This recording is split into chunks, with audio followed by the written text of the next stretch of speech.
Terima kasih.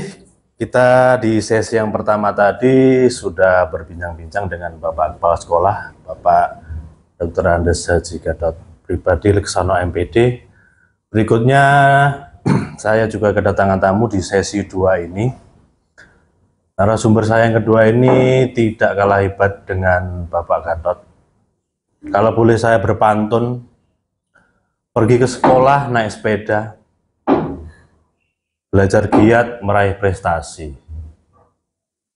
Kulkes perdana sangat bahagia kedatangan ibu guru yang cantik sekali. Terima kasih. Selamat datang Ibu Prasyawati, Ibu Vita Ristinawati. Ibu Pras ini adalah seorang guru seni budaya ya Bu? Iya, betul, seni budaya. Guru seni budaya dan juga menjabat sebagai waka kesiswaan. Kalau waka kesiswaan itu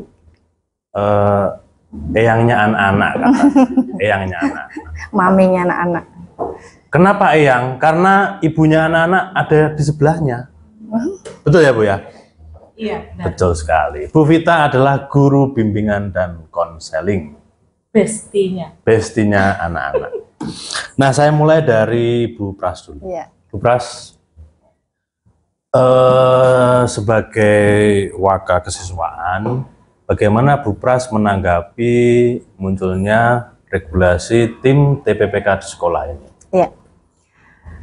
Pada saat kami diberi tugas untuk membentuk tim, ya, jadi Bapak Kepala Sekolah menindaklanjuti informasi terkait dengan TPPK dari dinas, kemudian kami diberi tugas untuk membentuk tim, maka kami membentuk tim TPPK dan itu terdiri dari beberapa elemen, ya, dari Bapak Kepala Sekolah sebagai penanggung jawab, kemudian kesiswaan itu bekerja sama dengan Bapak Ibu BK, kemudian Bapak juga Ibu guru, ya? Iya, Bapak Ibu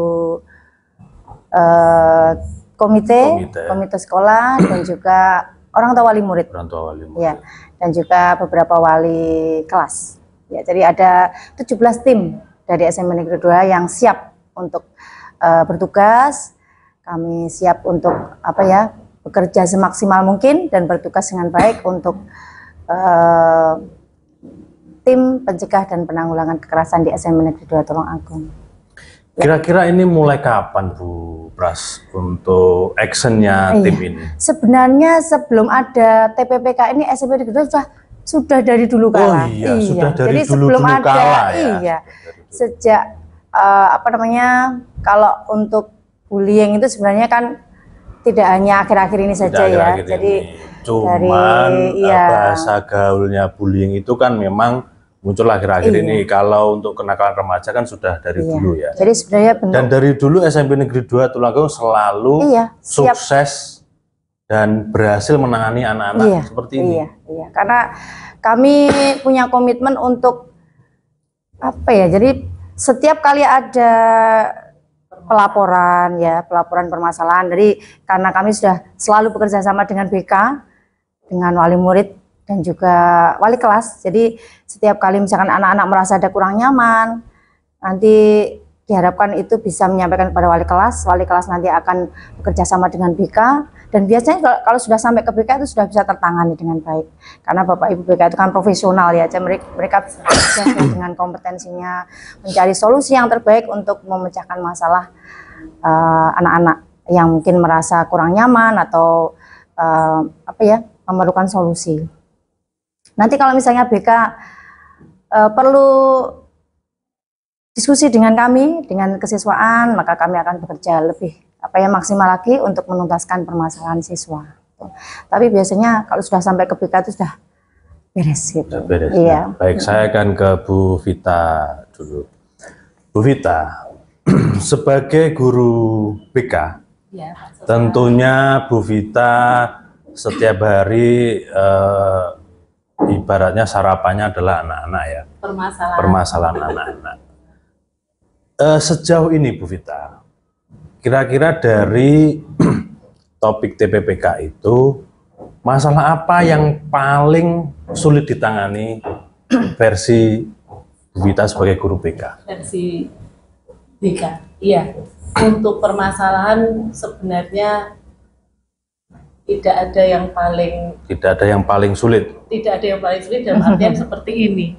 Kami semua alhamdulillah sejauh ini bisa bekerja sama dengan maksimal untuk adanya yang paling sering terjadi. Yang paling sering terjadi saat ini adalah cyberbullying, yaitu melalui kekerasan verbal itu ya. Bukan, maaf, kekerasan melalui media sosial. Media sosial. Iya, benar. Saling menyindir di story WA, SW, anak-anak nyebutnya, IG, Instagram, seperti itu. Nah, untuk menanganinya bagaimana? Itu yang cukup membuat kami bekerja, menyebutnya ekstra, karena anak-anak menggunakan nama-nama orang tua. Bukan. Nama-nama fake, benar. Oh, untuk akunnya. Iya, untuk akunnya. Ya, betul. Seperti itu. Kalau saya amati memang anak-anak itu saya kurang tahu ya bahasa ininya apa. Anak-anak itu akunnya followernya banyak. Iya. Tapi postingannya 0. Nah, ini maksudnya apa saya kurang tahu. Saya juga. Postingannya 0, kurang tahu saya. Gitu. Jadi memang seperti ini ya. Kulturnya memang begitu anak-anak itu. Dan di saat kami melakukan razia ya Bu, boleh dikatakan, mereka langsung menyebutkan, Bu ini privasi, Pak ini privasi seperti itu. Makanya memang sangat diperlukan kerjasama yang sangat maksimal dari Bapak Ibu guru, semuanya, staf TU, orang tua, semua stakeholder yang ada di sekolah itu memang harus bekerja sama. Berarti masalah selama ini yang paling sering muncul adalah cyberbullying. Iya. Oke. Nah, Bu Vita, selain cyberbullying, apa yang menurut Bu Vita itu kenakalan remaja ya, yang sering dilakukan di luar sekolah? Kan kita fokus Bapak Ibu guru itu kan sebagian besar di sekolah. Kalau di luar sekolah itu kan pasti sudah kembali ke orang tua. Tapi tentunya tidak bisa lepas juga dari peran Bapak Ibu. Kira-kira apa kenakalan remaja itu yang sering di luar sekolah? Baik, di luar konteks tidak apa-apa. Ya. Kan kita fokusnya ke penanganan anak, kekerasan, ke bullying atau perundungan. Tapi oke lah, kita melebar. Untuk saat ini masih tetap seperti yang dulu, merokok, menggunakan sepeda motor, brong itu, tidak tertib lalu lintas seperti itu. Untuk kekerasan untuk bullying sendiri kan ada kekerasan seksual juga. Alhamdulillah di SMP 2 tidak ada. Jadi ya kenakalan remaja sewajarnya lah. Nonton ya Bu Pras ya. Iya. Baik Bu Pras. Bagaimana kiat-kiat pihak kesiswaan dalam menangani anak-anak yang sedemikian banyak atau beragam kenakalan remajanya? Kan Bu Pras ini setiap hari selalu bertemu dengan anak-anak, mengatasi anak-anak. Kira-kira kiat-kiatnya bagaimana Bu Pras? Biar anak-anak ini setidaknya ada jera. Iya. Sebenarnya untuk tindak lanjut ya dari apa yang sudah kami terkait dengan TPPK, pencegahan dan penanggulangan kekerasan. Kalau terkait dengan kekerasan di sekolah itu kan minim sekali. Kalaupun ada kekerasan itu paling hanya bentuk gurauan. Jadi anak-anak kadang-kadang kalau pas guyon-guyon akhirnya guyon tapi tapi itu pun juga bisa diselesaikan. Nah, kami tidak segan-segan untuk memberikan arahan ya. Bahkan itu setiap kali Bapak Ibu guru masuk di kelas, Bapak Ibu guru pengampu mata pelajaran itu setiap kali di awal pembelajaran itu menyempatkan untuk menggunakan sebagian waktunya untuk memberikan arahan atau semacam motivasi untuk pengembangan karakter. Jadi sebelum pelajaran dimulai itu hampir setiap hari Bapak Ibu guru itu menyampaikan motivasi, kemudian arahan dan mengingatkan untuk jangan sampai ada bullying minimal di kelas itu. Karena Bapak Ibu guru pengampu pelajaran itu kan yang setiap hari berada di kelas. Jadi yang bisa mengkondisikan bagaimana kelas itu bisa tertib, bisa kondusif gitu. Kemudian kalau misalnya ada kejadian-kejadian yang tidak diinginkan, misalkan ada guruan-guruan yang menimbulkan salah paham atau mungkin sampai akhirnya misalnya menimbulkan masalah, nanti akan ada kerjasama dengan BK. Jadi wali kelas nanti akan Bapak Ibu guru kalau misalnya di kelas itu bisa diselesaikan, itu tidak perlu ke tingkat lebih lanjut. Tapi kalau misalnya Bapak Ibu guru di kelas itu perlu bekerja sama dengan wali kelas dan BK, itu nanti akan ditangani. Dan kalau misalnya memang permasalahannya itu perlu ada kerjasama dengan orang tua wali murid, itu juga ada panggilan kepada orang tua wali murid. Sejauh ini SMP Negeri 2 Tulungagung cukup memiliki komunikasi yang baik dengan wali murid. Iya. Bu. Nah, bagaimana Bu Vita dalam menjadi guru BK selama ini itu perasaannya bagaimana, Bu? Perasaannya dalam menangani masalah anak. Seneng. Oh, ada senepnya ya? Iya, konteks senepnya. Senep, ada Seneng. Tapi kembali lagi pada tupoksi BK, kita harus melayani sepenuh hati. Iya, melayani sepenuh hati agar siswa itu mencapai masa-masa sekolah, belajar, masa-masa remaja, perkembangan itu dengan maksimal, dengan normal. Ya kami bagaimanapun tetap kami mengupayakan semaksimal mungkin. Memang untuk masa-masa SMP ini kan masa-masa rawan, betul sekali. SD masih juga di transisi masa pancaroba, masa-masa jegrik juga, sensi, senewen, dibilang HP dicek langsung ngegas, Bu itu privasi, diingatkan seperti itu. Ya itu memang harus berjuang dan kita menganggapnya seperti anak sendiri.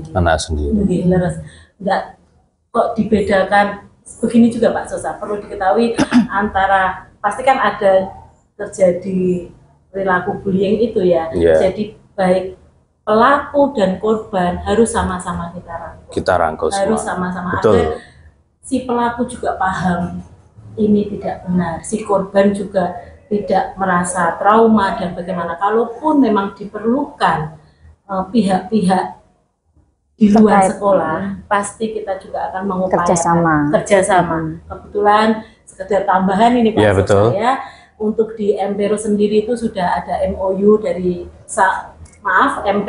Empero dengan PSAI dan juga dengan PSAI itu apa, Bu? Perlindungan anak integritas. Anak integritas. Iya. Itu yang seperti apa? Mungkin bisa dijelaskan PSAI itu. Jadi itu Bu?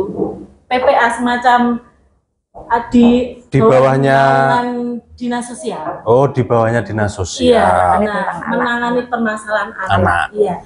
Juga dengan pihak kepolisian berwajib itu juga kita alhamdulillah sejak tahun 2023 itu ada MOU. Sampai sekarang ya? Iya, sampai sekarang. Jadi ada permasalahan kalau memang diperlukan, kita yang paling dekat misalnya dengan pihak berwajib itu dengan Kamtib, bukan Kamtib, Pak Puput itu apa ya, Bu? Babin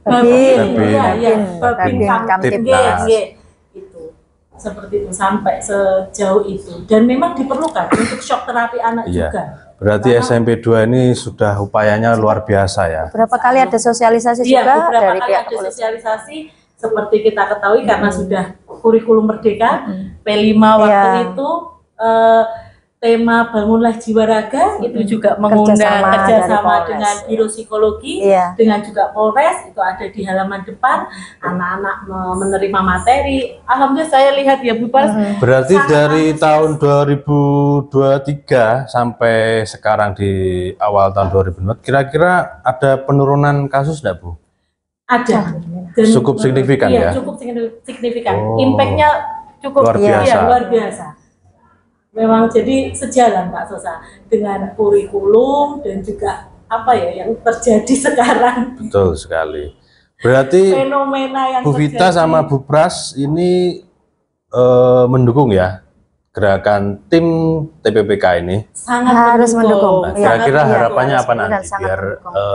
program ini berjalan, bisa terus dikawal dan bisa menjadi alternatif untuk menanggulangi anak-anak kita nanti. Bu Pras dulu. Iya. Monggo, Bu Pras. Ya. Kami akan berusaha bekerja sesuai dengan tupoksi kami. Jadi ada apa ya istilahnya tugas pokoknya apa, kemudian kewenangannya di situ apa. Kami akan berusaha bekerja sesuai dengan tupoksi tersebut. Gitu. Dan yang paling penting adalah kami setiap harinya itu akan terus berusaha mendampingi anak-anak, memantau dan juga apa ya istilahnya merangkul anak-anak, memberikan motivasi agar permasalahan-permasalahan yang terkait dengan kekerasan, bullying dan lain-lain itu tuh tidak terjadi. Kalaupun terjadi itu minim sekali. Jadi jangan sampai Cepat tertangani begitu Bisa ya. teratasi. mengantisipasi supaya itu tidak terjadi. Kalau Bu Vita? Kurang lebihnya sama dengan yang disampaikan Bu Pras, khususnya kalau memang semua itu harus dilakukan dari hati. Agar bagaimana ya Pak Susar, namanya kita membawa anak-anak, membina, mendidik, tidak hanya mereka mendapatkan nilai skor, tapi juga ada perilaku, Iya, betul. akhlak. Saya yakin orang tua Ini bukan masalah angka saja berarti ya. orang tua menyekolahkan anak di Empero itu khususnya pasti mempunyai Ada kebanggaan tersendiri. ya, dan mempunyai tujuan, mempunyai maksud seperti itu. Terus dari BK tentunya sangat bersyukur, dalam artian kalau yang lalu-lalu kan anak bermasalah ke BK, jadi tidak hanya itu, nanti malah terbentur BK adalah polisi sekolah, jadi curhat nggak apa-apa ya. Jadi saya harapkan kita semua tim PPPK ini bisa bekerja maksimal dari hati, bertanggung jawab, itu utamanya dari hati, seperti itu. Baik, terima kasih Bu Vita dan Bu Pras, Ya, luar biasa sama-sama. sekali. Jadi semoga program TPPK ini bisa menjadi senjata atau menjadi tameng untuk mengatasi perundungan ataupun hal-hal yang dilakukan menyimpang oleh anak. Terima kasih Bu Vita, Bu Pras. Semoga terus semangat Amin, berkarya. Amin. Kita ketemu lagi di podcast selanjutnya. Semoga podcast hari ini dapat menginspirasi. Sampai jumpa di podcast selanjutnya. Coolcast, School Podcast, not freeze, just feel fresh.